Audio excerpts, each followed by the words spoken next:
마대창은 병실 창가에 앉아 있었다. 아직 지팡이 없이는 오래 서 있기 힘든 몸이었지만 눈빛만큼은 예전보다 더 맑아져 있었다. 김비서가 조용히 문을 열었고 강백호와 오장미가 함께 들어왔다. 마대창은 백호를 바라보며 손짓했다. 하준군, 이리 와 함께. 백호는 아직도 그 이름을 들을 때마다 가슴 한쪽이 무거워졌다. 강백호로 살아온 세월과 최하준으로 되찾아야 할 세월이 늘 마음 안에서 부딪혔다. 장미는 그런 백호의 손을 가만히 잡아주었다. 마대창은 봉투 하나를 내밀었다. 이건 자네 몫으로 정리된 주식 배당금이네. 최명철 회장 몫이었고 원래는 자네에게 돌아갔어야 할 돈이야. 백호는 봉투를 받지 못하고 마대창을 바라봤다.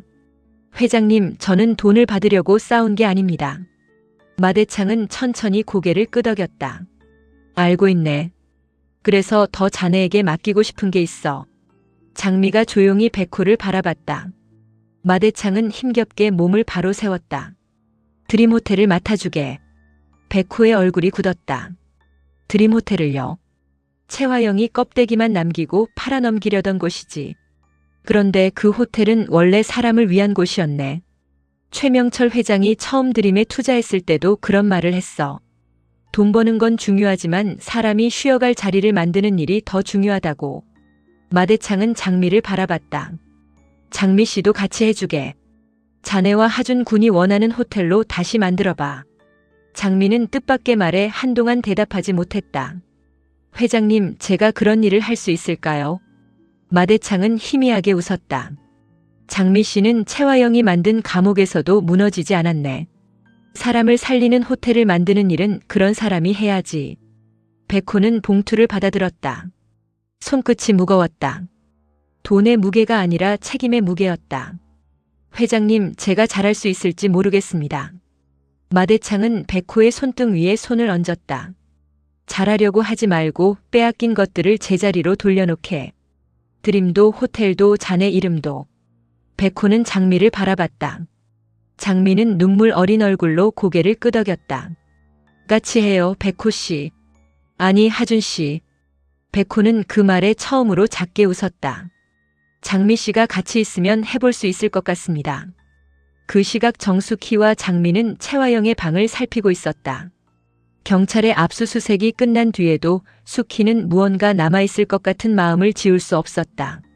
최화영은 늘 가장 위험한 것을 가장 가까운 곳에 숨기는 여자였다. 장미는 화장대 서랍을 열었다. 고가의 화장품과 보석함 사이에 낡은 머리핀 하나가 있었다. 설인이 쓰던 것과 닮아 있었다. 장미는 숨을 삼키며 그것을 집어들었다. 엄마, 이거 언니 물건 같아. 숙희가 다가왔다. 두 사람은 한참 머리핀을 바라봤다. 숙희의 손이 떨렸다. 설인이가 여기까지 들어왔던 거야. 장미는 머리핀 뒷부분을 살폈다. 아주 작은 틈이 있었다. 손끝으로 밀자 안쪽에서 소형 녹음기가 드러났다. 장미의 얼굴이 굳었다. 엄마, 이거 녹음기예요. 숙희는 숨을 삼켰다. 설인이가 설치해 놓은 거구나. 장미는 녹음기를 품에 안았다. 언니가 죽기 전까지 최화영을 막으려 했다는 사실이 가슴을 찢었다. 설인은 혼자 무서웠을 것이다.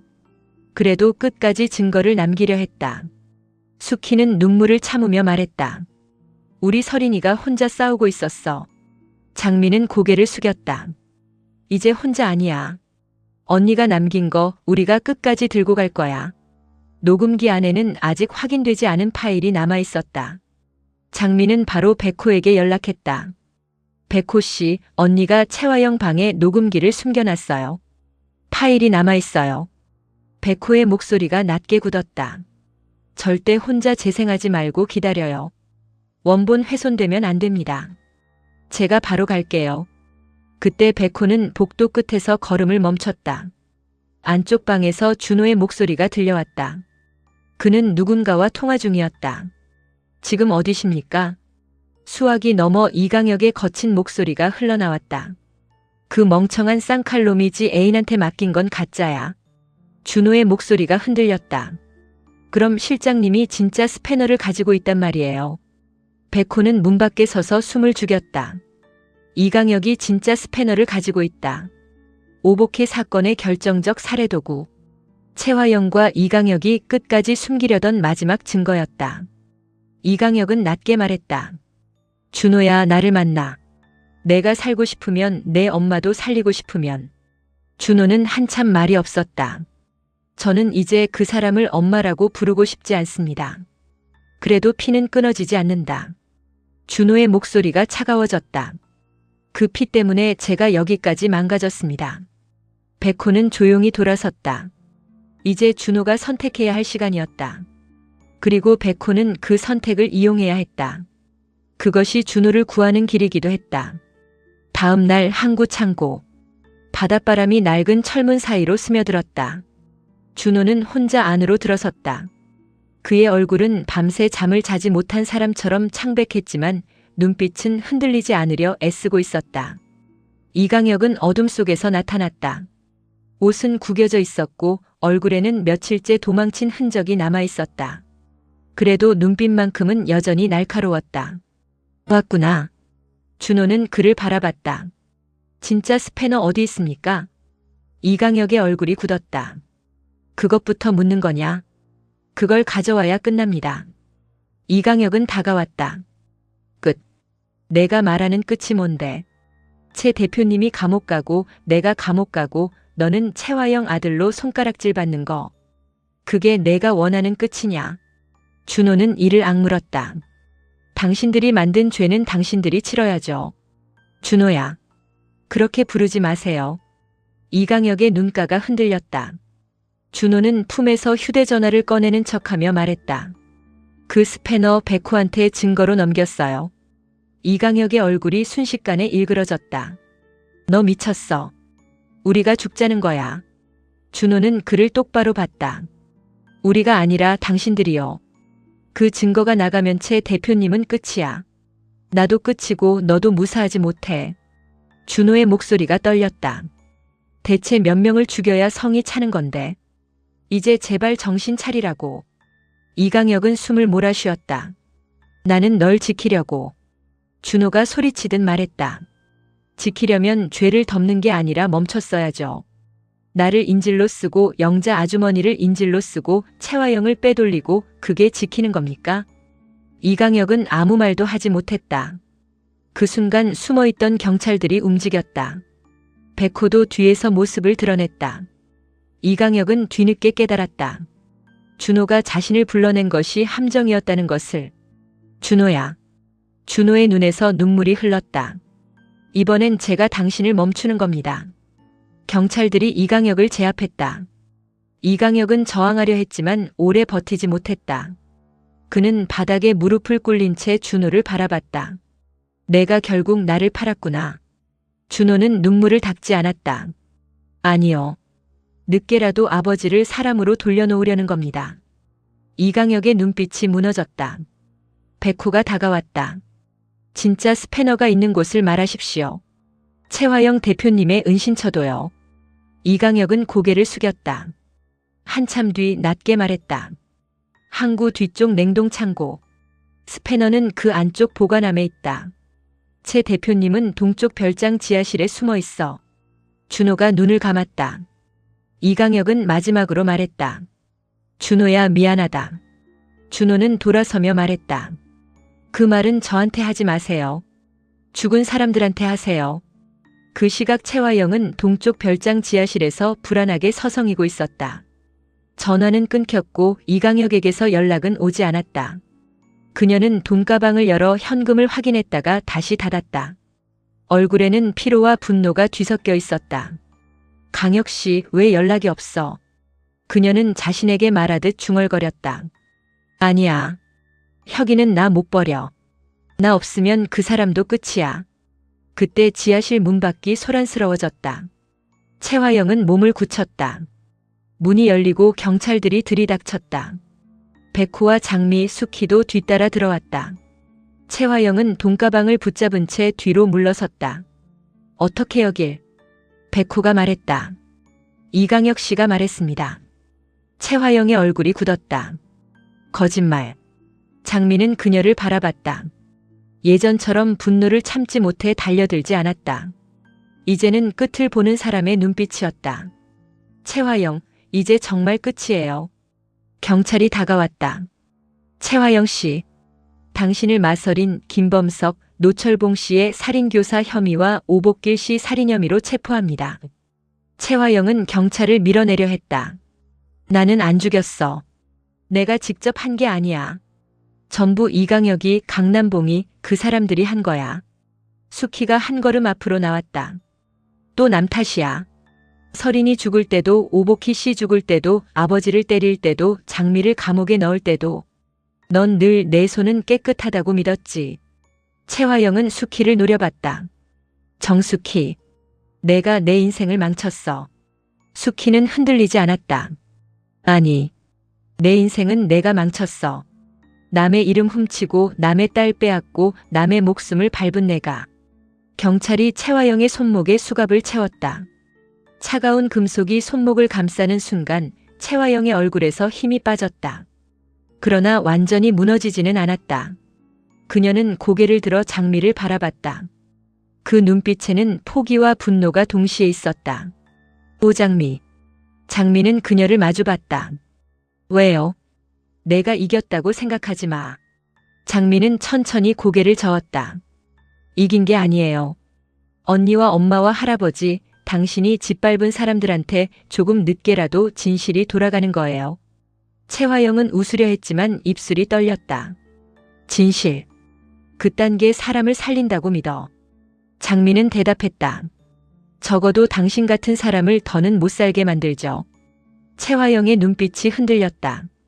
경찰들이 그녀를 끌고 나갔다. 최화영은 끝까지 장미를 노려봤다. 그 시선은 저주 같았고 마지막 발악 같았다. 별장 밖에서 준호가 서 있었다. 최화영은 그를 발견하고 멈췄다. 준호야. 준호는 아무 말도 하지 않았다. 너까지 나를 팔았니? 준호의 얼굴이 일그러졌다. 저는 이제 그만 버려지고 싶었습니다. 최화영은 숨을 삼켰다. 엄마를 이렇게 보낼 거야. 준호는 눈물을 참으며 말했다. 엄마라는 말로 저를 붙잡지 마세요. 저는 오늘 강준호로 살기 위해 대표님을 보냅니다. 최화영은 처음으로 말문을 잃었다. 경찰차 문이 닫혔다. 준호는 그 자리에 서서 한참 움직이지 않았다. 장미는 조심스럽게 준호에게 다가갔다. 준호 씨. 준호는 고개를 숙였다. 저 잘한 거 맞습니까? 장미는 잠시 침묵했다. 아픈 선택을 한 거예요. 그래도 해야 했던 선택이에요. 준호는 웃지도 울지도 못한 얼굴로 말했다. 이제 정말 혼자가 된 것 같네요. 백호가 다가왔다. 혼자가 아닙니다. 지금부터는 죄를 덮지 않고 사는 사람들 쪽에 서면 됩니다. 준호는 백호를 바라봤다. 최하준 씨는 참 잔인하게 좋은 말을 하네요. 백호는 조용히 대답했다. 나도 아직 배우는 중입니다. 며칠 뒤 드림호텔. 마대창은 휠체어에 앉아 로비를 바라보고 있었다. 백호와 장미가 곁에 섰다. 낡은 간판은 아직 그대로였지만 안쪽에는 새로운 시작을 준비하는 사람들의 움직임이 보였다. 마대창은 백호에게 말했다. 자네와 장미가 원하는 호텔로 다시 만들어봐. 백호는 장미를 바라봤다. 장미는 로비 한쪽을 보며 말했다. 누군가 숨어 울지 않아도 되는 곳이면 좋겠어요. 돈 많은 사람만 오는 곳 말고 정말 쉬어야 할 사람들이 쉬어갈 수 있는 곳. 마대창은 고개를 끄덕였다. 그게 드림이지. 수키는 조금 떨어진 곳에서 그들을 바라봤다. 설인이 남긴 녹음기는 이제 수사팀에 제출되었고 복사본 하나는 장미가 간직했다. 더 이상 공포의 증거가 아니라 설인이 끝까지 싸웠다는 기억이었다. 장미는 백호에게 낮게 말했다. 언니가 봤으면 좋아했을까요? 백호는 대답했다. 분명 좋아했을 겁니다. 그때 김비서가 다가왔다. 회장님, 경찰 쪽에서 연락이 왔습니다. 최화영 씨가 첫 조사에서 혐의를 대부분 부인하고 있다고 합니다. 다만 이강혁 씨가 진술을 시작했습니다. 마대창의 눈빛이 무거워졌다. 준호는 그 말을 듣고 고개를 숙였다. 이제 정말 시작이네요. 장미는 창밖을 바라봤다. 법정에서 끝까지 가야죠. 마지막 장면. 구치소 조사실. 최화영은 수의를 입은 채 앉아 있었다. 얼굴에는 피로가 가득했지만 눈빛은 아직 살아있었다. 조사관이 여러 사건명을 읽어 내려가자 그녀는 말없이 웃었다. 마서린, 김범석, 노철봉, 오복길. 이름이 참 많네요. 조사관이 물었다. 혐의를 인정합니까? 최화영은 천천히 고개를 들었다. 내가 왜 인정해야 하죠? 그때 문이 열리고 이강혁이 다른 조사실로 이동하는 모습이 유리 너머로 보였다. 최화영은 그를 바라봤다. 이강혁도 잠시 그녀를 봤다. 두 사람 사이에는 이제 어떤 약속도 남아있지 않았다. 최화영은 낮게 말했다. 강혁 씨도 결국 나를 버렸네. 조사관이 다시 물었다. 최화영 씨. 최화영은 조용히 웃었다. 아직 끝난 거 아니에요. 내가 가진 마지막 패가 남아있으니까. 그녀는 조사관을 바라보며 또렷하게 말했다. 최명철 계약서 원본. 그걸 찾으면 여기 있는 사람들 전부 다시 내 앞에 무릎 꿇게 될 겁니다. 같은 시각 드림호텔 로비에서 백호의 휴대전화가 울렸다. 발신자 표시가 없었다. 백호가 전화를 받았다. 수화기 넘어 낯선 목소리가 말했다. 최명철 계약서 원본을 찾고 싶으면 혼자 나오십시오. 장미가 백호의 표정을 보고 굳었다. 백호 씨, 왜 그래요? 백호는 천천히 전화를 내렸다. 아직 마지막 원본이 남아 있습니다. 장미는 그의 손을 잡았다. 혼자 안 보내요. 백호는 장미를 바라봤다. 이번엔 같이 끝냅시다.